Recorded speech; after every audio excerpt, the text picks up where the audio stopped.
জিকাদা জিলহজ্জা 2 মাস, এই 4 মাস আল্লাহর কাছে বড় মর্যাদা। আল্লাহ তো বলছে ফালা তুজালিমু ফিহিন্না আনফুসাকুম, এই 4 মাসের ভিতরে গুনাহ করো না, তাহলে বাকি 8 মাস আমি তোমাকে বাঁচায়া দিব। শিখাইছিলেন তো আল্লাহ যে ফজরের নামাজ পড়া 10 বার সূরা ইখলাস পড়ো, জান্নাতে একটা বাড়িও দিব, আর 24 ঘন্টা শয়তান তোমার দ্বারা কোনো কবিরা গুনাহ করাইতে পারবে না, যত জোর লাগাও। কিন্তু ফজরের নামাজ পড়া কে পড়ে? 10 বার সূরা ইখলাস। সূরা ইখলাস তো 10 বার পড়লে জান্নাতে একটা বাড়ি হয়। দুনিয়া একটা বাড়ি করার জন্য কিনা করছি, ঠিক না? কিনা করি, ঠিক না? কি একটা বাড়ি হয়ে যাক, ঠিক না? একটু নিজেরে জিজ্ঞেস করেন না, কিনা করছেন একটা বাড়ি করার জন্য? 9-6 কতটুকু করছি একটা বাড়ি করার জন্য? আল্লাহ তো জান্নাতে বাড়ি দিতে চাইতেছেন। একটু আগেই তো দেখালাম মার পেটের বাড়ি উত্তম না দুনিয়ার বাড়ি উত্তম?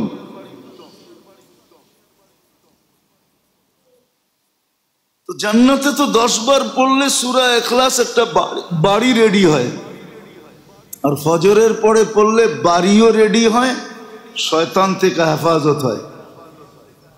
কে পড়বে? সুস্থ তো থাকতে চায় সবাই, ঠিক না?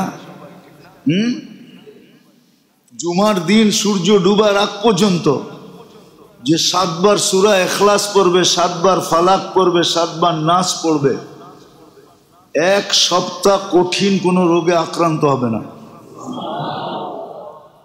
বলবেন জানি তো না, ঠিক না? জানার চেষ্টাও তো করি নাই, ঠিক না? আর যদি সূরা ফাতিহা 7 বার মিলায় নেন, 7 বার, তাহলে পিছনের গুনাহ খাতা মাফ হয়ে যাবে। পদ্ধতি তো সব দেওয়া আছে। কখনো সময় ভিত্তিক দিছেন, সকালে দিছেন, দুপুরে দিছেন, বিকালে দিছেন, সন্ধ্যায় দিছেন, রাত্রে দিছেন। কখনো পাট পাট আছে, সময় ভিত্তিক আমল দিছেন। আবার কখনো একসাথে গাঠি বইরা একবারে দিয়া দিছেন, কিন্তু আসলে শিখবে কে, সুরক্ষিত করবে কে? আগ্রহ তো থাকতে হবে যে যুবক বাবক যে আমি যৌবন সুরক্ষিত করি। আমি হাদিস দিতেছি, আল্লাহ বলতেছেন, আল্লাহ যে যুবক 14 বছর থেকে নিয়ে 40 বছর পর্যন্ত এই সময়টাকে সুরক্ষিত করবে, বয়সের বেলু দেখাইতেছি, বেলু তো তার 4টা রোগ আর হবে না। তার শ্বেত রোগ হবে না, কুষ্ঠ রোগ হবে না, সে পাগল হবে না। অসুখ বিসুখে ওষুধ, শত জিনিস ডেলি আমার ঘরে লাগে, যেটাকে বাজেটের মাধ্যমে আমাকেই পূরণ করতে হয়। ঠিক 24 ঘন্টা আল্লাহ আমার পিছে যা কুদরত দ্বারা ব্যয় করেন, এটাকে যদি বস্তুর সাথে তুলনা দেই, তাহলে এখানেও বিরাট বড় একটা বাজেট বাহির হয়ে আসবে। আল্লাহ যদিও এটা কুদরত দ্বারা পুরা করেন, বিদায় কথা এটাই সত্য, যখন আল্লাহ পুরা করেন কুদরত দ্বারা এইগুলা সব আল্লাহ পূরণ করেন। বিদায় আল্লাহর পিছনের দাবি, যেটা আমরা নিজের জ্যাবেট থেকে পূরণ করি, ওটাও কিন্তু আল্লাহ আমাদেরকে সাপ্লাই দেন বিনা পয়সায়। জমিন থেকে যা উৎপন্ন হয়, যা কিছু অর্জিত হয়, সব কিছু আল্লাহরই সাপ্লাই। এক ভান্ডার থেকে সাপ্লাই হয়ে আসে, জমিনের মাধ্যমে এটা আমরা পাইতে থাকি। কখনো গাছের থেকে পাই, কখনো নদীর থেকে পাই, কখনো সমুদ্রের থেকে পাই। আজ পর্যন্ত মানুষ সমুদ্রের থেকে কত মাছ উত্তোলন করলো, আর কত মাছের চাষ করলো। বুঝলাম ময়মনসিংহে চাষ হয়, এখন আমরা হ্যাচারির মাধ্যমে মাছের চাষ করি, কিন্তু নদী নালার মাছকে চাষ করলো। সমুদ্রের মাছ এত উত্তোলন করে কে চাষ করে? এটাও আল্লাহর কাছ থেকেই সাপ্লাই হয়। বিদায় এটার পিছনের দাবি হলো, যখন আমি এত বড় বাজেট তোমাদের পিছে ব্যয় করি, মানুষ কিছু দিয়েই যদি কিছু আশা রাখে, কিছু দিয়েই কিছু আশা রাখে। হ্যাঁ, আমরা মাঝে মাঝে দেখি রাস্তাঘাটে মানুষ আমাদেরকে জোর করে চা খাওয়ায়, পরে একটা তারিখের আশা রাখে যে হুজুরের খেদমত করলাম, একটা তারিখ চামু। তো মানুষ যদি সামান্য কিছু কইরা বড় বড় আশা রাখতে পারে, তাহলে আল্লাহ যে সব কিছু ব্যয় করেন, ওনার কোনো দাবি দেওয়া নাই? এটা কি বিবেক বলে না যে উনি আমাকে ছেড়া দিছে, আমি যেমন খুশি তেমন চলবো? একটা সুস্থ বিবেক বুদ্ধি কি করে ভাবে যে যেই আল্লাহ আমার পিছনে তেলি এত ব্যয় করেন, এত সার্ভিস দেন, এত বাজেট ব্যয় করেন, আল্লাহও তো বাজেট করে, তাই না? কাসামার রিজকা ফালা ইয়ানসা মিন খালকিহি আহাদ। সবার রিজিক বন্টন করে দিয়েছেন, কাউকে বলেন নাই। চাই ক্ষুদ্র থেকে ক্ষুদ্র হোক, চাই বড় থেকে বড় হোক, সবার রিজিক বাট করে দিয়েছেন। কাউকে আল্লাহ রিজিক বন্টনের ব্যাপারে বলেন নাই। কিতাব এটাই বলে, কাসামার রিজক ফালা ইয়ানসা মিন খালকিহি আহাদ। সবার রিজিক বট করছেন, কাউকে বলেন নাই। হ্যাঁ, কাউকে কম দিছেন, কাউকে বেশি দিছেন, এটা হইতে পারে, কিন্তু বলেন নাই কাউকে। সবাইকে পালতেছেন। বরং মানুষই একমাত্র প্রাণী যে রিজিকের জন্য মাথার ঘাম পায়ে ফেলে, আর কোনো প্রাণী মাথার ঘাম পায়ে ফেলে না। সব প্রাণীর তো বিশ্বাস আছে যে আল্লাহ অস্তিত্ব দিয়েছেন, পালবেনই। মানুষই একমাত্র প্রাণী যেটা সবর করতে পারে না, ধৈর্য ধারণ করতে পারে না, অথচ মানুষের কাছেই আল্লাহর আবেদন ছিল, লাউ তাওয়াক্কালুনা আলাল্লাহি হাক্কা তাওয়াক্কুলিহি লারাযাকাকুম কামা ইয়ারযুকুত তায়র তাগদু খিমাসান ওয়া তারুহু বিতানা।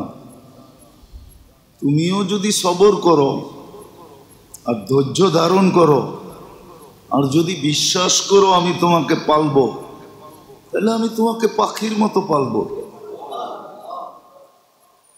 কিন্তু ওই বিশ্বাস তো আমাদের নাই। তো যেটা বুঝাইতেছিলাম, যখন এত বড় ব্যয় আমার পিছনে কোনো দাবি নাই, মানুষ সামান্য কিছু করেই যদি দাবি রাখতে পারে, অনুরোধ রাখতে পারে, আবেদন রাখতে পারে, আশা আকাঙ্ক্ষা রাখতে পারে, আল্লাহ কেন রাখতে পারবে না? আল্লাহ তো অস্তিত্ব দিল, 24 ঘন্টা সুরক্ষিত করেন, 24 ঘন্টা লালন পালন করেন, 24 ঘন্টা দেখাশোনা করেন। আপনি আর আমি তো জানি না। যদি জানতাম তাহলে মনে হয় আরো প্রস্ফুটিত হতো যে অপছন্দনীয় জিনিস 24 ঘন্টা আপনার থেকে আমার থেকে আল্লাহ কত দূরে সরায়া দেয়। আমি জানিও না, আমার কাছে আসে আর আল্লাহ এটাকে দূরে সরায়া দেয়।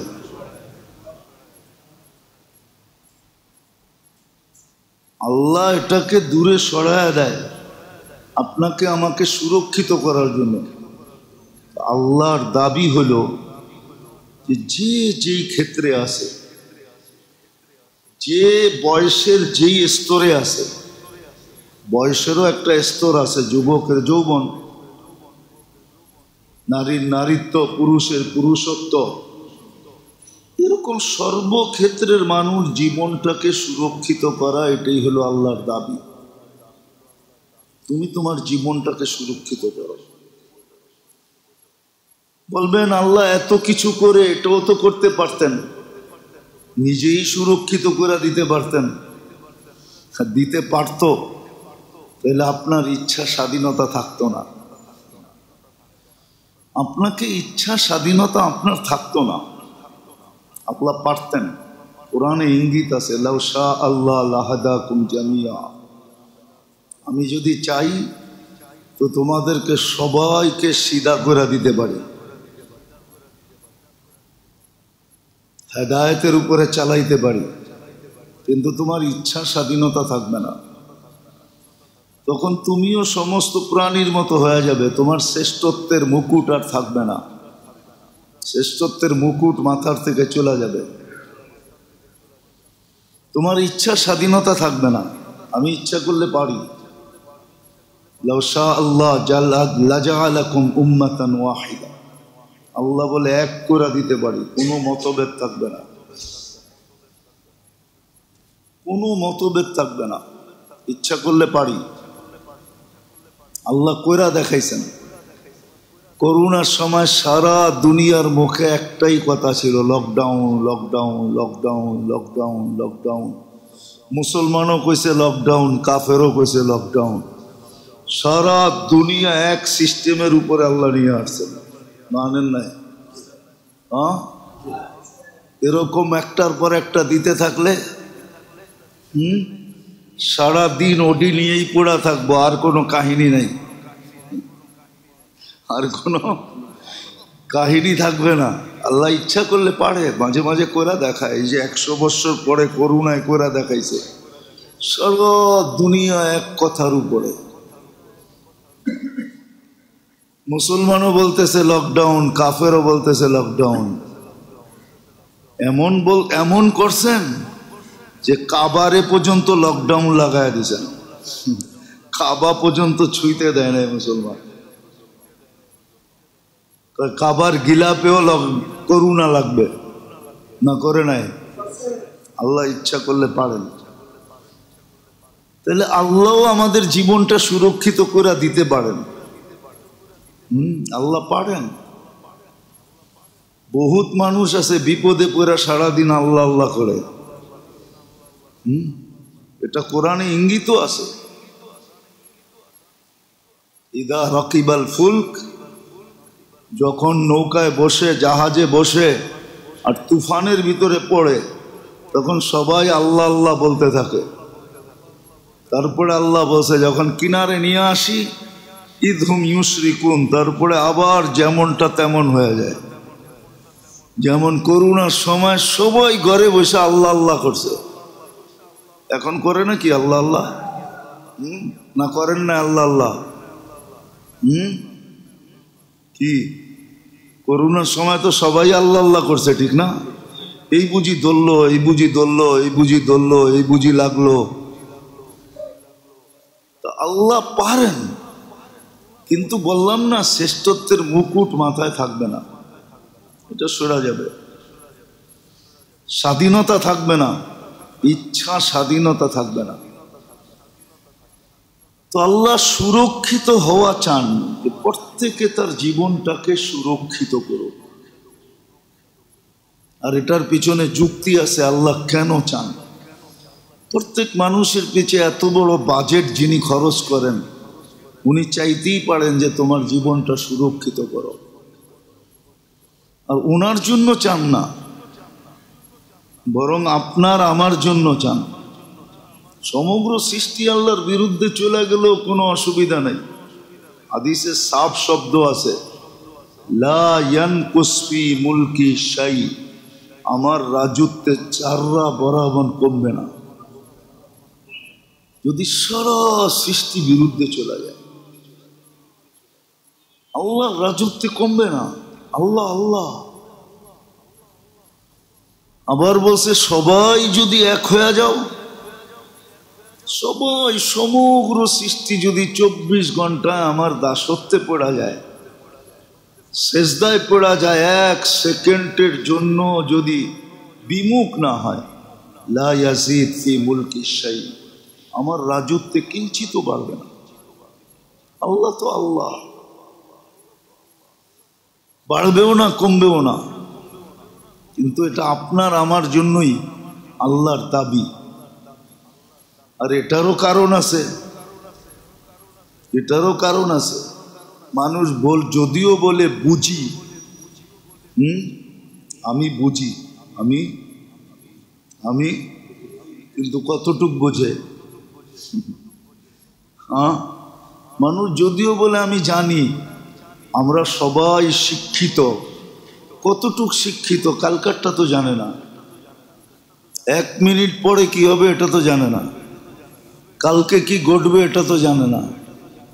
ডাইনে দেখলে তো বামে দেখে না, সামনে দেখলে তো পিছে দেখে না, পিছে দেখলে তো সামনে দেখে না, উপরে দেখলে তো নিচে দেখে না। যদিও 2 চোখে 26 কোটি ক্যামেরা, ভাগ করে দেন না, 26কে 4 দিয়া ভাগ করেন, যে এতগুলা ডাইনে রাখলাম, এতগুলা বামে রাখলাম, এতগুলা সামনে রাখলাম, এতগুলা ক্যামেরা পিছে রাখলাম, যাতে চতুর্দিকে দেখতে পারি। যেদিকে দেখবেন ওদিকেই 26 কোটি একসাথে দেখবে। এটাকে মুভ করানোর কোনো ক্ষমতা নেই। এই জন্য মানুষ বুঝলেও বেশি বোঝে না, জানলেও বেশি জানে না। বিদ্যাসাগর নাম হইলেই কি হবে? সাগরেরও কিনারা আছে, কুল আছে না নাই? আটলান্টিক এত বড়, কুল নাই? একদিকে ইংল্যান্ড, একদিকে নিউ ইয়র্ক, তারপরও তো কুল আছে। প্রশান্ত এত বড়, তারপরও কুল আছে না নাই? একদিকে জাপান, আরেকদিকে লস এঞ্জেলিস, কুল আছে। যদিও কয় বাংলাদেশের পরে কিচ্ছু নাই, সমুদ্র আর সমুদ্র। হ্যাঁ, অ্যান্টার্কটিকা আছে, যা দেখবেন শেষ মাথায় অ্যান্টার্কটিকা রাখা আছে। তো বিদ্যাসাগর হইলে কি হবে? তারপরও কুল আছে। কি আছে? সীমারেখা আছে, ঠিক না? এর বেশি তো জানেন না। এই জন্য আমার লাভের জন্য আল্লাহর দাবি, আর যুক্তিসঙ্গত দাবি, অযৌক্তিক দাবি না, যে তুমি তোমার জীবনটাকে সুরক্ষিত করো।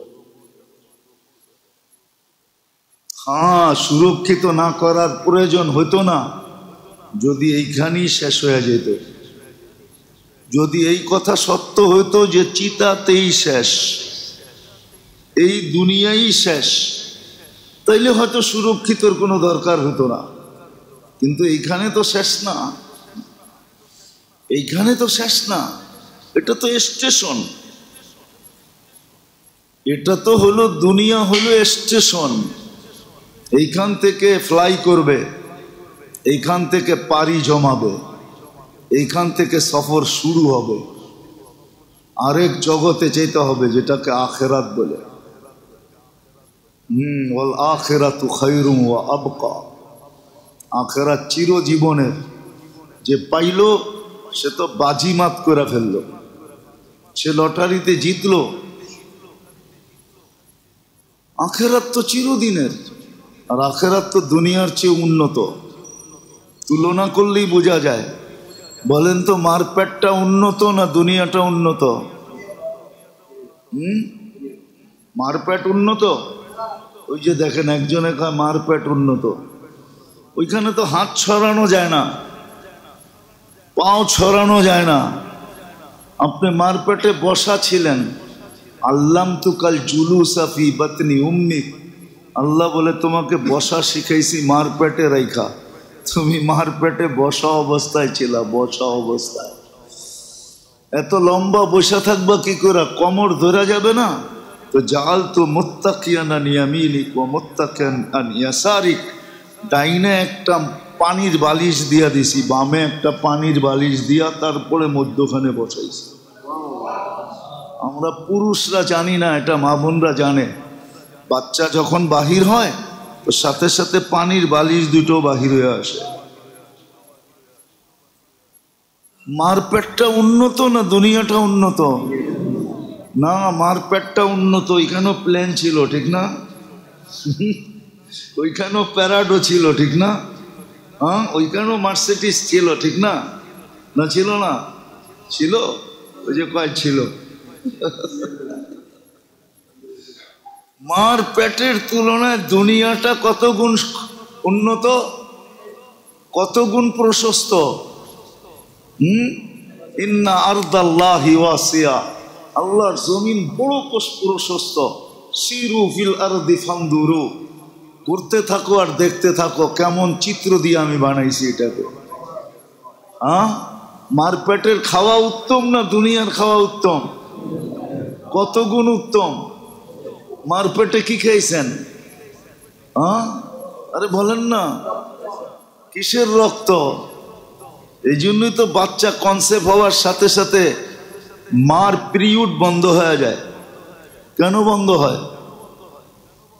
বাচ্চা কনসেপ্ট হওয়ার সাথে সাথে মার কি, মার পিরিয়ড বন্ধ হয়ে যায়। কেন বন্ধ হয়? এটাই বাচ্চার নাভি দিয়া যায়, মুখ দিয়া যায় না। নাভি দিয়া ভিতরে চলে যায়, এই জন্য নাভি কাটতে হয়। নাভি দিয়া বাচ্চার ভিতরে যেতে থাকে, এটা দ্বারা সে লালিত পালিত হয়। খাবেন এখন প্লেটে দিলে লোকে 5টা বান্ডেলও দিমু, খাবে কেউ? তো মার পেটের খাওয়া উত্তম না দুনিয়ার খাওয়া উত্তম? কত গুণ উত্তম। দুনিয়ায় কত আইটেম, কয়টা বলেন না? কোনদিন খাইছেন গুলশানে বুপে? যা দেখেন কত আইটেম। যান বুপে খায় আসেন, কইবেন এত লম্বা টাকা করতে কে পামো, ঠিক না? যান যা খায় আসেন, দেখেন কয় আইটেম রাখা আছে। 7 স্টার হোটেলের বুপে যায় দেখেন। বাকি দুনিয়াগুলা বাদিয়ে দিলাম, এক এক দেশে এক এক রকম আইটেম। অথচ মার পেটে কয় আইটেম ছিল? তাইলে ঠিক এরকমই আখেরাত। খায়রু ওয়া আবকা, দুনিয়ার চেয়ে অগণিত গুণ উত্তম। যেরকম মার পেটের চেয়ে দুনিয়ার খাদ্য অগণিত গুণ। মার পেটও মানে চাইনিজ আছে, ঠিক না? পাসপোর্ট নাই, কি নাই? দুনিয়ায় কি আছে? জান না বিকালবেলা একটু খিলগায় যান, যে দেখে আসেন খাওয়ার দোকান কতগুলা, হোটেল কতগুলা, এক একটায় কি আইটেম পাওয়া যায়। সারা ঢাকা শহর যায়, আপনারা জান না কেন? ও দেখা ফেলবো, আমি দেখলেও আপনাদের কাছে কিছু বলবো না, অসুবিধা নাই। তো মার পেটের তুলনায় যেরকম দুনিয়ার খাওয়ার আইটেম অগণিত এবং অবর্ণনীয় উন্নত, জান্নাতের খাওয়াও এরকম দুনিয়ার তুলনায় অগণিত। এক এক বৈঠকে 70 হাজার আইটেম খাবে। আপনি বলবেন এত আইটেম পাবে কোত্থেকে, ঠিক না? দুনিয়া করলে বুঝবেন মাছ দিয়া কয় আইটেম হয়। ঘুরেন তো না, কোত্থেকে বুঝবেন? খালি থাপ্পি জমাইতে থাকেন, ঘুরেন তো না, কিছু খরচ করে ঘুরেন, দেখেন কয় আইটেম হয়। দুনিয়ার মানুষ যদি হাজার হাজার আইটেম বানাইতে পারে, আমার বিশ্বাস হয়ে গেছে, আমার কোনো সন্দেহ নাই। জানি আপনাকে সন্দেহ আছে কিনা, আমি দুনিয়া করতে করতে দেখা ফেলছি যে এক গোস্ত দিয়া কত আইটেম হয়। এক গোস্ত দিয়ে কত আইটেম হয়। এই হজে একজনরে খাওয়াইছিলাম, হুজুর এত দুনিয়া করলাম, এত মজার খাওয়া তো কোনোদিন খাইলাম না। এটা তো জানিও না যে গোস্ত দিয়ে এত মজার আইটেম হয়। আপনি জানবেন কোথেকে? আপনি যেই হোটেলে যান ওই হোটেলে এগুলা তৈরি হয় না। ওটা খাইতে হইলে আমার লোকেই যেতে হবে, এছাড়া খাওয়া যাবে না। তো দুনিয়ার মার পেটের তুলনায় দুনিয়ার খাওয়া যেরকম অগণিত, অবর্ণনীয়, এক এক দেশে শত শত আইটেম আছে, হাজার হাজার আইটেম আছে। বাংলাদেশে একদিন করেন না, সব হোটেলের রেসিপি জমা করেন, তাহলে আপনি দেখবেন কয়েক হাজার আইটেম রেসিপি আপনার কাছে জমা হয়ে গেছে, ঠিক না? যদি এক বাংলাদেশে কয়েক হাজার থাকে, তাহলে আমাদের চেয়ে উন্নত যেই দেশে, ওই দেশে কত আছে? আরে বলেন না, জান্নাতে এরকম খাওয়া, এক এক বৈঠকে 70,000 আইটেম খাবে, আর প্রতিদিন আইটেম চেঞ্জ হবে না, এক আইটেম কোনোদিন দ্বিতীয়বার আসবে না। আজকের 70,000, কালকে চেঞ্জ, স্বাদে চেঞ্জ, মজায় চেঞ্জ, গ্রানে চেঞ্জ, সব কিছুতে চেঞ্জ হয়ে যাবে। এরকম এই জন্যই আল্লাহ বলছেন, আর দুনিয়া আখিরাতু খায়রুন ওয়া আবকা, চিরদিনের আখিরাত। ওটাকে অর্জন করার জন্যই জীবনটা সুরক্ষিত করা, যুবকের যৌবন সুরক্ষিত করা, নারীর নারীত্ব সুরক্ষিত করা, পুরুষের পুরুষত্ব সুরক্ষিত করা। আজকে যদিও আমরা বুঝাইতে চাইতেছি, কিন্তু আমরা বসতে চাইতেছি না, কিন্তু একদিন কিন্তু বুঝানো ছাড়া বুঝে আসবে। এটাও কোরআন বলছে, একদিন তোমাকে বুঝানো ছাড়া বুঝে আসবে। কিন্তু আজকের বুঝ যতটুকু কাজে দিবে, কালকের বুঝ কোনো কাজে দিবে না। কালকের বুঝ কোনো কাজে দিবে, আজকের বুঝই কাজে দিবে। বাংলা একটা প্রবাদ বাক্য আছে, দেখা মুসলমান, ঠিক না? দেখা মুসলমান চলবে না, শুইনা মুসলমান চলবে। বাংলা একটা প্রবাদ বাক্য আছে, তুমি দেখা মুসল্লি, দেখা মুসলমান, দেখা মুসলমান চলবে না। ও তো আল্লাহ বলেই দিছেন। একদিন সবাই সামনে দাঁড়ায় স্বীকার করছে, আলাস্তু বিরাব্বিকুম, তো বলছে ক্বালু বালা, আপনি রব। আবার আরেকদিন স্বীকার করবে, রব্বানা ইন্নানা আবসারনা ফারজি'না আমাল সালিহা ইন্না লামুকিনুন, আল্লাহ চোখে দেখা ফেলছি, এখন বিশ্বাস হচ্ছে। আল্লাহ বলবে চলবে না। তো নিজের জীবনটা সুরক্ষিত করা, এটা হলো সবচেয়ে বড় উদ্দেশ্য। যে যেই বয়সে আছে, যেই যেই ক্ষেত্রে আছে। এই জন্য মা বাবাকেও আল্লাহ বলছেন, বলবেন শিশু তো নিষ্পাপ, ওরটা সুরক্ষিত করার কি দরকার? আল্লাহ বলছে ওরটা সুরক্ষিত করা ওর জন্য দরকার নাই, কিন্তু তুমি যদি সুরক্ষিত করলে, তাহলে তোমার কাজে দিবে, তোমার আমলনামায় চলে আসবে, তোমার আমলনামায় আসবে, মা বাবার আমলনামায় যাবে। যদি 14 বছর সুরক্ষিত করলো, বালেগ হওয়া পর্যন্ত যদি এই সময়টাকে সুরক্ষিত করলো, তাহলে মা বাবার আমল নামায় অনলাইন ব্যাংকিংয়ে যা জমা হবে। এক সন্তান থাকলে 14 বছর, 2 সন্তান থাকলে 28 বছর, 4 সন্তান থাকলে 56 বছর মা বাবার আমল নামায় জমা হবে। এই জন্য শিখাইছেন, সন্তান জন্ম নিলে 14 বছর পর্যন্ত তোমার করণীয় কি, কি করবে, জন্ম নেওয়ার সাথে সাথে কি করবে শিখাইছেন। এটা শিখান না এরকম না, সুরক্ষিতর পদ্ধতি শিখাইয়া দিয়েছেন, যেটা আমি বুঝাইতে চাইতেছি আপনাদের। দাবি হলো সুরক্ষিত করো, শুধু হুকুম দিয়া দেন নাই, পদ্ধতি দিয়া দিয়েছেন কিভাবে সুরক্ষিত করবে, কিভাবে সুরক্ষিত হবে, এটার জন্য পদ্ধতি দিয়েছেন। আমল এই জন্যই দিয়েছেন, আমাদের দৈনন্দিন 24 ঘন্টার যে আমল আল্লাহর পক্ষ থেকে নির্ধারিত, এটা এই জন্যই। আপনি একটা কথা চিন্তা করেন, একটু ভাবেন, যেই ব্যক্তি 5 ওয়াক্ত নামাজ পড়লো, তার 24 ঘন্টা সুরক্ষিত। না সালাতু ইলা সালাতি কাফারা, এক নামাজ থেকে আরেক নামাজের মধ্যবর্তী সময় কাফারা স্বরূপ গুনাহ মাফ হওয়ার পদ্ধতি, গুনাহ মাফ হয়ে যাবে। বিভিন্নভাবে বুঝাইছেন।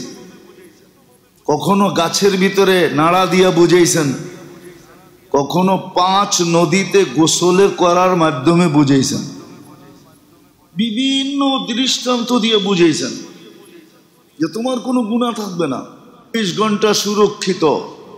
বলে যেটা ঘুমাইলাম ওটাও সুরক্ষিত, ওটাও ইবাদত লেখা হবে। এশা ফজর বা জামাত তো সারা রাত্র ইবাদত। তো আল্লাহ সুরক্ষিত করার পদ্ধতিও শিখাইছেন, আবার পদ্ধতি নির্ধারণও করছেন। এটা আল্লাহর ইহসান, এটা আল্লাহর দয়া। তারপরেও যদি আমি সুরক্ষিত না করলাম, আর আমার জীবন যদি সুরক্ষিত না হইল, তাহলে কিন্তু কোরআনের এই কথাই সত্য হবে, লুমু আনফুসাকুম, তুমি তোমাকে জুতা পিটা করো, তুমি তোমার কপালে জুতা মারো। এই দোষ কারো উপরে চাপানো যাবে না। আপনি বলবেন শয়তানের উপরে চাপায় দিব, ইম্পসিবল। কোরআনে এটাও আছে, শয়তান বলবে,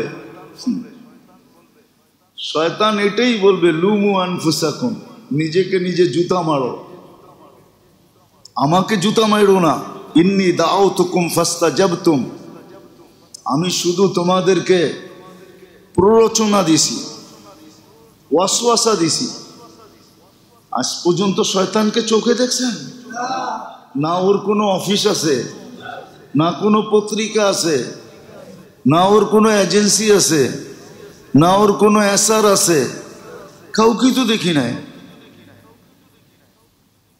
সন্তান বলবে আমারটা কেন বিশ্বাস করলে? আল্লাহ তো নবী পাঠাইলো, রসুল পাঠাইলো, তোমাদের ভিতরে কিতাব পাঠাইলো, সর্বশেষ কোরআনকে কালাম রূপে পাঠাইলো, তুমি আমার কথা শুনলে কেন? আমার সবটাই তো ধোঁকা ছিল। আজকে দেখো আমি কোথায়, তুমি কোথায়। তুমি তো আমার লোকেই, আমিও তোমার সাথেই। না আমি বেঁচে গেছি, না তুমি বেঁচে গেছো। বিনা আমাকে বৎসনা দিয়ে লাভ হবে না, নিজেকে নিজে জুতা মারো। বলবেন মন, আল্লাহ তো বলেই দিছেন, ইন্না শায়তানা আদুব্বুম মুবিন, ইন্না নাফসা লাআম্মারাতুন বিসসু। আপনি কেন মনের পিছে চলেন? তো সবকিছু সুস্পষ্ট। আজকে চালাকি দিয়া বাঁচা যায়, কালকে চালাকি দিয়া বাঁচা যাবে না। আজকে 9-6 করে পার হওয়া যায়, কালকে 9-6 করে পার হওয়া যাবে না। আজকে প্রভাব খাটায় অনেক কিছু করা যায়, কালকে প্রভাব খাটায় কিচ্ছু করা যাবে না। আল্লাহর এখানে প্রভাব চলে না, দুনিয়াতে চলে প্রভাব। আজকে পরিচয় দিয়ে অনেক কিছু করা যায়, কালকে পরিচয় দিয়ে কিচ্ছু করা যাবে না। আজকে ফোন করে অনেক কিছু ঘটানো যায়, কালকে ফোন করে কিচ্ছু করা যাবে না। ওইখানে ফোন নেওয়াই যাবে না, আপনি করবেন কি দিয়া? যদি যাইতো তাহলে এত উন্নত সেট। অ্যান্ড্রয়েড মানে কি? বলেন না, ইংরাজি জানেন না আপনারা? কেউ জানেন অ্যান্ড্রয়েড অর্থ কি? এটা তো এত উন্নত, কবরে দিয়া দেন না কেন? যে যা হইব আমগরে ফোন কইরা কইবা। ওটা ওইখানে চলবে না, ফোনই থাকবে না, কোত্থেকে ফোন করবেন? এই জন্য বুঝাইতেছিলাম যে দাবি হইল জীবনটাকে সুরক্ষিত করো, যুবক যৌবনকে সুরক্ষিত করো। মানেন আমার কথা, আল্লাহ আল্লাহ রসুলের কথা মাইনা নেন।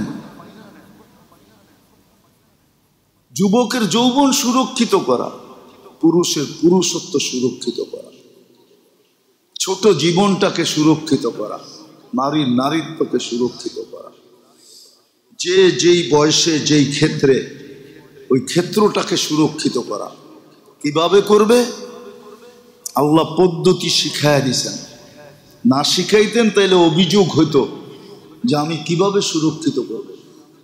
তো পদ্ধতি দিয়া দিছেন যে তুমি পদ্ধতির মাধ্যমে সুরক্ষিত করো। যদি বলেন যে আমি পদ্ধতিগুলা কঠিন, এটারও আল্লাহ সলিউশন দিছেন, উত্তর দিছেন, লা ইউকাল্লিফুল্লাহু নাফসান ইল্লা উসআহা। তোমার ক্ষমতা, তোমার সাধ্য, তোমার শক্তির বাহিরে আমি হুকুম করি না।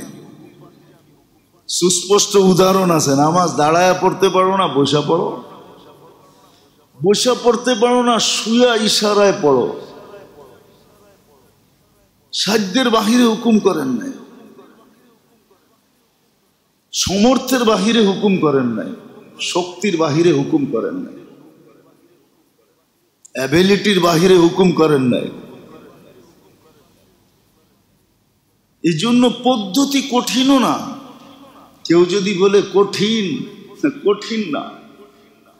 আপনার কাছে মনে হইতেছে কঠিন, আপনি বলবেন রাত ছোট, এশারের পরে ঘুমায়া ফজরে উঠমু কি করে, কঠিন, ঠিক না? কি ফজরের নামাজ কয়টায়? 4:45। এশার নামাজ কয়টায়? আচ্ছা, নামাজ ঘুমার সহ 10টাই বাজলো, আপনি 10টায় ঘুমান, 11, 12, 1, 2, 3, 4, 6 ঘন্টা কমপ্লিট। আপনি চ্যানেল দেখতে দেখতে ঘুমাবেন 3টায় আর বলবেন ফজরে উঠমু কি করে? তাইলে একবারে ফজর পড়েই ঘুমান। চ্যানেল দেখতে দেখতে 3টা পর্যন্ত বাজাবেন। গপগুজারি করতে করতে 2টা বাজাবেন, 1টা বাজাবেন। দোষ কি আল্লাহর না আপনার? আল্লাহ তো বলছে এশা পর ঘুমা, নাহলে মসজিদে গাঠটি লয়ে পড়েন, এশা পড়বেন আর কাইতে হয়ে যাবেন। এনে 6 ঘন্টা ঘুমানোর তো সুযোগ আছে। আপনি বলবেন রাত্র ছোট, আমি উঠমু কি করা? ওই বাক্সা দেখা বাদ দেন না, বাদ দেন না, বাক্সা দেখা, চ্যানেল দেখা বাদ দেন না, মোবাইল ঘাটা বাদ দেন না। কোনো কঠিন না, সব সহজ। পদ্ধতি সহজ করছেন। আবার মাঝে মাঝে পদ্ধতি সহজ করার সাথে সাথে আবার মাঝে মাঝে যদি ছুটা গেল রিকভারি করার জন্য, যদি ছুটা গেল রিকভারি করার জন্য, ঘাটতিকে পূরণ করার জন্য আবার ঘাটতি হিসাবে একবার দিয়া দিছেন, সবটি একদিনে করে ফেলো। ওটাও তো করি না, ওটাও তো করি না, ঘাটতি হিসাবে দিয়া দিছিলেন। জিলহজের যে 10 দিন গেল, জানি না কয়জন রাত্র কাটাইছে আবাদতে। বলেন যে আমি 10 রাত্র আবাদতে কাটাইছি। একজনও তো এখানে নাই। এক রাত্র তো এক লাইলাতুল কদরের সমান ছিল, একদিনের আবাদত তো 1 বৎসরের সমান ছিল।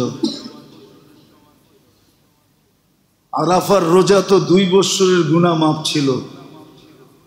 বলেন কয়জন রাখছি আরাফার রোজা? সবাই না, কয়জন রাখছি? আবার শুরু হইতেছে মহররম, 9, 10 অথবা 10, 11 রোজা রাখলে 1 বৎসরের গুনাহ মাপ। কয়জন রাখবে? 4 মাস তো আল্লাহর হুকুম ছিল, ইন্না ইদ্দাতাশ শুহুরি ইনদাল্লাহি 12 শাহরা। 12 মাস আল্লাহ বানাইছেন। মিনহা আরবাতুন হুরুম, 4 মাস বড় মর্যাদাশীল, আল্লাহর কাছে বড় মর্যাদাশীল। তার ভিতরে মহররম 1 মাস, রজব 1 মাস, জিকাদা জিলহজ্জা 2 মাস। এই 4 মাস আল্লাহর কাছে বড় মর্যাদাশীল। আল্লাহ তো বলছে ফালা তুজালিমু ফিহিন্না আনফুসাকুম, এই 4 মাসের ভিতরে গুনাহ করো না। তাহলে বাকি 8 মাস আমি তোমাকে বাঁচায়া দিব। শিখাইছিলেন তো আল্লাহ যে ফজরের নামাজ পড়া 10 বার সূরা ইখলাস পড়ো, জান্নাতে একটা বাড়িও দিব, আর 24 ঘন্টা শয়তান তোমার দ্বারা কোনো কবিরা গুনাহ করাইতে পারবে না, যত জোর লাগাও। কিন্তু ফজরের নামাজ পড়া কে পড়ে? 10 বার সূরা ইখলাস। সূরা ইখলাস তো 10 বার পড়লে জান্নাতে একটা বাড়ি হয়। দুনিয়া একটা বাড়ি করার জন্য কিনা করছি, ঠিক না?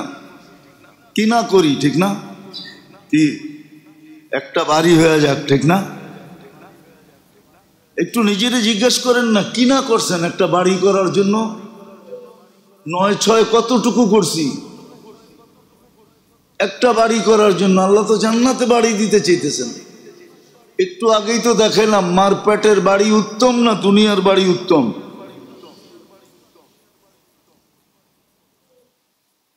তো জান্নাতে তো 10 বার পড়লে সূরা ইখলাস একটা বাড়ি রেডি হয়, আর ফজরের পরে পড়লে বাড়িও রেডি হয়, শয়তান থেকে হেফাজত হয়।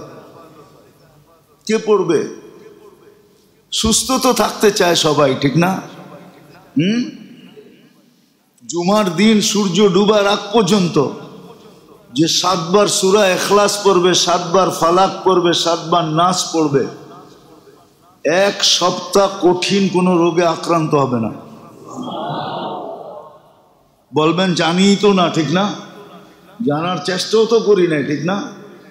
আর যদি সূরা ফাতিহা 7 বার মিলায় নেন, 7 বার, তাহলে পিছনের গুনাহ খাতা মাফ হয়ে যাবে। পদ্ধতি তো সব দেওয়া আছে। কখনো সময় ভিত্তিক দিছেন, সকালে দিছেন, দুপুরে দিছেন, বিকালে দিছেন, সন্ধ্যায় দিছেন, রাত্রে দিছেন। কখনো পাট পাট আছে, সময় ভিত্তিক আমল দিছেন। আবার কখনো একসাথে গাঠি বইরা একবারে দিয়া দিছেন, কিন্তু আসলে শিখবে কে, সুরক্ষিত করবে কে? আগ্রহ তো থাকতে হবে। যে যুবক বাবক যে আমি যৌবন সুরক্ষিত করি, আমি হাদিস দিতেছি, আল্লাহ বলতেছেন, আল্লাহ যে যুবক 14 বছর থেকে নিয়ে 40 বছর পর্যন্ত এই সময়টাকে সুরক্ষিত করবে, বয়সের বেলু দেখাইতেছি, বেলু, তো তার 4টা রোগ আর হবে না। তার শ্বেত রোগ হবে না, কুষ্ঠ রোগ হবে না, সে পাগল হবে না, পাগল হবে না। আবার যখন 40 থেকে 50 পর্যন্ত এই 10 বছর সুরক্ষিত করবে, হাদিসে আছে ইউহাসাবুহু হিসাবান ইয়াসীরা, তার কঠিন হিসাব হবে না। বলছে কঠিন হিসাব অর্থ কি? হিসাব সহজ অর্থ কি? বলে তাকে শুধু উপস্থিতি দেখাইতে হবে, আমি উপস্থিত, বাস শেষ, আমি আসি, আমি আসি, বাস। আল্লাহ শুধু তার উপস্থিতি দেখবে, সে আছে কিনা, আছে, শেষ, হিসাব শেষ, ওকে। 50 থেকে যখন 60-এ পা দিবে, 10 বছর সুরক্ষিত করবে, আহাব্বাতুল মালাইকা, তো ফেরেশতা তার বন্ধুতে রূপান্তরিত হবে। ফেরেশতার বন্ধুত্ব কতক্ষণ পর্যন্ত জানেন? দুনিয়ার মানুষের বন্ধুত্ব কতক্ষণ পর্যন্ত? মৃত্যু পর্যন্ত, ঠিক না? তাও গ্যারান্টি দেওয়া যায় না, তাও স্বার্থের বিরুদ্ধে গেলেই কি বন্ধুত্ব শেষ। ফেরেশতাদের বন্ধুত্ব জান্নাতের গেট পর্যন্ত। নাহনু আউলিয়াউকুম ফিল হায়াতিদ দুনিয়া ওয়া ফিল আখিরাহ। যখন 70-এ পা দিবে আর 10 বছর সুরক্ষিত করবে, আহাব্বাল্লাহু ইলাইহিল ইনাবা, আল্লাহ তাকে ওলি বানায় নিবে, ওলি। আল্লাহর সাথে তার বন্ধুত্ব হবে, আল্লাহ তার প্রত্যাবর্তনের আকাঙ্ক্ষী হবে, যে তুমি বন্ধু, দূরে থাকবা কেন, কাছে চলে আসো। আবার যদি 80-তে পা দিতে পারলো, 8-10 বছর সুরক্ষিত করলো, তো লাম ইউক্তাব যামবু, 80 পার হয়ে গেলে আর গুনাহ লেখা হয় না। কি লেখা হয় না? আর যদি 90-তে পা দিতে পারলো আর 10 বছর সুরক্ষিত করলো, তাহলে তার আগে পিছের গুনাহ মাফ। সুরক্ষার ফল এটা। এই জন্যই জোর দিতেছি, এই জন্যই জোর দিয়ে বলতেছি জীবনটা সুরক্ষিত করা কিন্তু উদ্দেশ্য। আর আমার জন্য, আল্লাহর জন্য না। আল্লাহর এতে কোনো লাভও নাই। আল্লাহর লাভ হবে এরকম না, বন্দাকে বাঁচানোর জন্য। এই জন্য যে যেই বয়সে আছে, যে যেই ক্ষেত্রে আছে, এই ক্ষেত্রে থাইকা জীবনটাকে সুরক্ষিত করা, এটা হলো উদ্দেশ্য। একমাত্র উদ্দেশ্য এটাই যে জীবনটাকে সুরক্ষিত করো, জলদি করো সুরক্ষিত। কেননা জীবনের গতি সবচেয়ে বড় গতি, জীবনের গতি সবচেয়ে বড় গতি। কিন্তু জীবন প্রতিদিন কমতেছে। যদিও বাচ্চা বড় হইতে থাকে, মা বাপ খুশি হইতে থাকে, কিন্তু আরবি কবি এটা বলে না। আরবি কবি বলে ইয়াসুরুল মারউ মা যাহাবাল লায়ালি ওয়ালাকিন যাহাবুহুন্না লাহু যাহাবু। মানুষের বয়স বাড়ে না, কমে। আসলে যদি অ্যানালাইসিস করেন তো বয়স কি করতেছে? বাড়তেছে না, বয়স কিন্তু কমতেছে। অতি দ্রুত গতিতে চলতেছে। যদিও আজকে কোনো বিনিময় নেন না, আল্লাহ কোনো বিনিময় নেন না, কিন্তু হ্যাঁ একদিন নিবেন। একদিন জিজ্ঞাসা করবেন লাতুস আলুন্না আনিন নাঈম।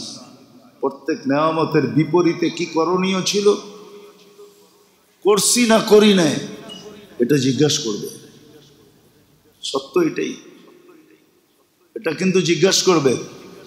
কতটুকু করলে, কতটুকু করলে না, এটা 100% জিজ্ঞাসা করবে। এতে কোনো ভুল নাই। আজকে তো ফুর্তিতে ভোগ করতেছি, কোনোদিন চিন্তাও করে দেখি না যে আমি ডেলি আল্লাহর ভোগ করি কতটুকু, এর বিপরীতে আমি আল্লাহ বলি কতটুকু, ভোগ করি কতটুকু, আর প্রত্যেক নেয়ামতের শুকরিয়ামূলক আলহামদুলিল্লাহ বলি কতটুকু। আলহামদুলিল্লাহ বলি না,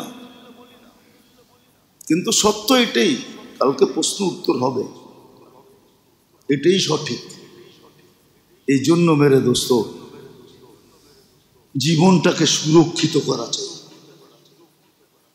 আবারও বলতেছি, সুরক্ষিত কোনো কঠিন না। বাজারওয়ালার জন্য বাজারে বসা সুরক্ষিত কঠিন না, অফিসওয়ালার জন্য অফিসে বসা সুরক্ষিত কঠিন না, আদালতওয়ালার জন্য আদালতে বসা সুরক্ষিত কঠিন না, জমিনওয়ালার জন্য খেতে বসা সুরক্ষিত কঠিন না, খামারওয়ালার জন্য খামারে বসা কঠিন না, মেইলওয়ালার জন্য মেলে বসা কঠিন না, ফ্যাক্টরিওয়ালার জন্য ফ্যাক্টরিতে বসা সুরক্ষিত করা কঠিন না, রোডওয়ালার জন্য রোডে কঠিন না, ঘাটওয়ালার জন্য ঘাটে কঠিন না, কোথাও কঠিন না, সহজ। নাইলে কোরআন ঘোষণা দিত না ওয়ালাকাদ ইয়াসসারনাল কোরআন আদ-দীন ইউসরুন। দিন সহজ, দিন সহজ। আমি শিখি নাই, এই জন্য কঠিন লাগে, এই জন্য কঠিন লাগে, এই জন্য কঠিন লাগে। আপনি শিখেন নাই, নাইলে ওই দোয়া আছে যে 24 ঘন্টা জিকির করে যা পাবে, আপনি ওই দোয়া একবার পড়া তার চেয়ে উত্তম পাবেন। ওই দোয়া আছে, আপনি শিখেন নাই। 24 ঘন্টা জিকির করে যা পাবে। যদি বলেন আমি একবার পড়েই এতটি পামু, তাহলে ওই বেটায় 24 ঘন্টা পড়লো, ও যদি আমি যদি ওর চেয়ে বেশি পাই না, ঠিক আছে, ও 24 ঘন্টা পড়ছে, ও আরেক দিক দিয়ে পাবে, কিন্তু সওয়াবের দিক দিয়ে আপনি ওর চেয়ে উত্তম পাবেন যদি আপনি ডেইলি একবার পড়তে পারেন। একবার পড়তে পারেন, রাখা আছে। আপনাকে শিখতে হবে এগুলা, বইলা দিলে মনে থাকবে না। অনেক কিছু বইলা দিছি এই পর্যন্ত, জিজ্ঞাসা করলে 1-2 জনও বলতে পারবেন না। শিখতে হবে। যখন আপনি শিখবেন, নোট করবেন, অভ্যাস করবেন, তখন এগুলো পড়া হবে। এগুলো পড়া হবে, তখন সুরক্ষিত হবে। আর যখন জীবন সুরক্ষিত হবে, তখন মেরে দোস্ত সৃষ্টির মাঝে আপনার আমার দাম বাড়তে থাকবে। আজকে মুসলমান বটে, কিন্তু জীবন সুরক্ষিত না। জীবন সুরক্ষিত না, না শিখে, না আগ্রহ রাখে, না উদ্দীপনা রাখে, না শৌক রাখে, না যৌক রাখে, শিখে না। শুধু নামে মুসলমান, যে আমি মুসলমান, নামে শুধু মুসলমান, যে আমি মুসলমান, শিখে না। অথচ সব রাখা আছে, এমন কোনো জিনিস নাই রাখা নাই, সব রাখা আছে। এই জন্য আসেন, সময় হাতের থেকে চলে যাওয়ার আগে মাস হিসাবে আছে কোন মাসে কোন আমল করা, দিন হিসাবে আছে কোন দিনে কোন আমল করা।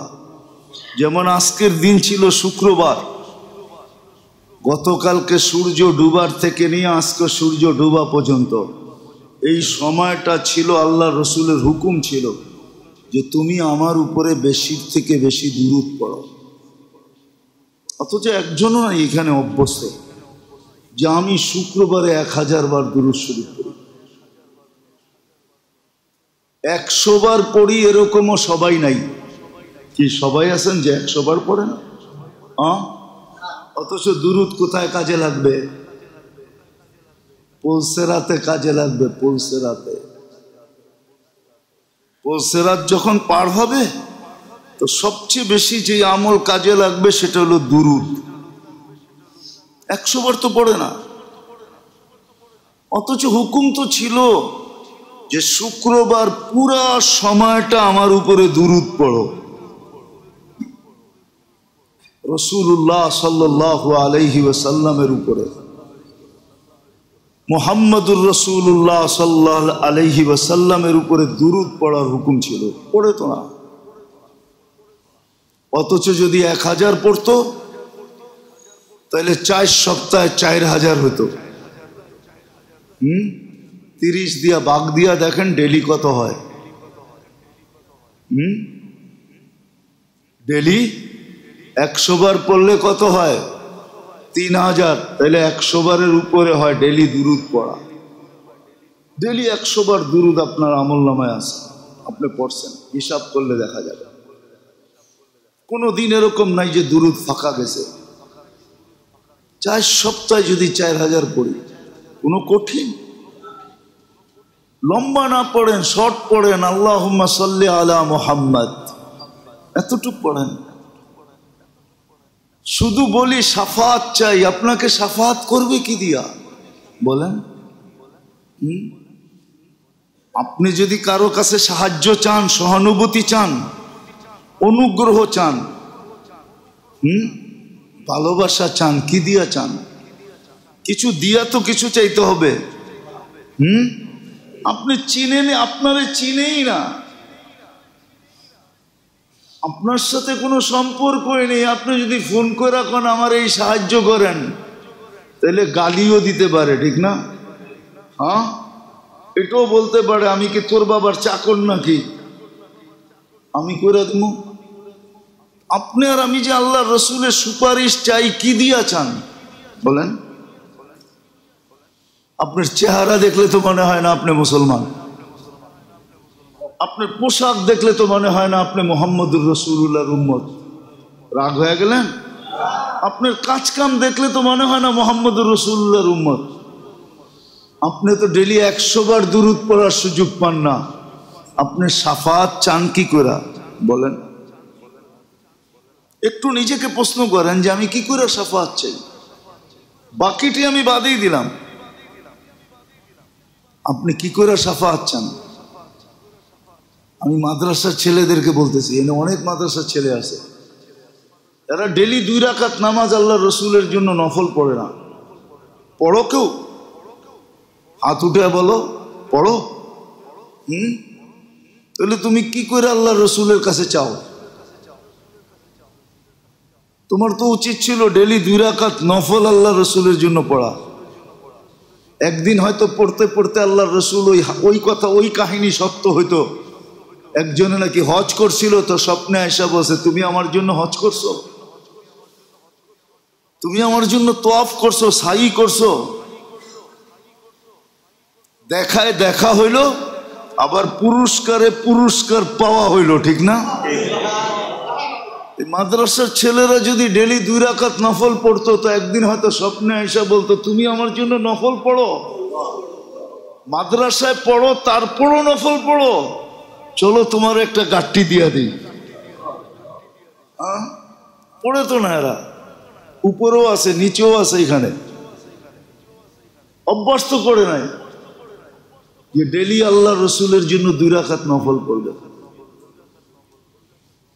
আমরা কোন সাহসে সুপারিশ চাই বলেন? কি দিয়া? ও এই প্রবাদ বাক্য, মানিয়া না মান মাই তেরা মেহমান, মানো আর না মানো আমি সুপারিশ চাই চাই। কি দিয়া চান?